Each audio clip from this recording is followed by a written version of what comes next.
Hello guys, welcome back to my channel. இன்னைக்கு நம்ம என்ன பார்க்க போறோம்னா கேரமல் புட்டிங். அதை எப்படி செய்யலாம்னு பார்க்கலாம் வாங்க. ஃபர்ஸ்ட் 1 கப் மில்க் சேர்த்து அதெல்லாம் பபிள் வந்ததும் அது ரூம் டெம்பரேச்சர் கொண்டு வர சைடில் வச்சுக்கலாம். அதுக்கப்புறம் அதை ஒரு சின்ன பவுலில் மாற்றிட்டு எக் ஒயிட் சேர்த்து பார்க்கணும். அப்படி எக்லாம் தெரியலை அப்படின்னா ஃபுல் மில்க்லையும் எல்லா எக்கையும் சேர்த்து நல்லா பீட் பண்ணிக்கணும். அதோட சுகர், வெனிலா எசன்ஸ் எல்லாத்தையும் சேர்த்து நல்லா மிக்ஸ் பண்ணி சைடில் வச்சுக்கலாம்.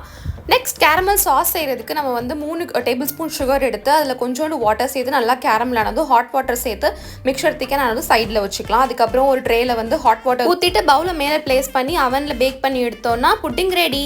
உங்ககிட்ட அவன் எல்லாம் இட்லி சட்டியில் கூட ஸ்டீம் பண்ணி எடுத்துக்கலாம். ஸ்டீம் பண்ணாலும் இதே மாதிரி புட்டிங் வரும். லாஸ்ட்டில் புட்டிங்கோட சைட்ஸ் எல்லாம் ஸ்பூன் வச்சு லூஸ் பண்ணிவிட்டு அப்சைட் டவுன் திருப்பி ஒரு பிளேட்டில் எடுத்திங்கன்னா கேரமல் புட்டிங் அழகாக பிளேட்டில் சர்வ் பண்ணிடலாம். ஸோ சில் பண்ணியும் சர்வ் பண்ணலாம். இப்படி ஹாட்டாக கூட சாப்பிட்லாம். உங்களுக்கு எப்படி பிடிக்குதோ அப்படி சாப்பிட்டுக்கலாம். இந்த வீடியோ பிடிச்சிருந்தா சேனலை மறக்காமல் சப்ஸ்கிரைப் பண்ணிக்கோங்க.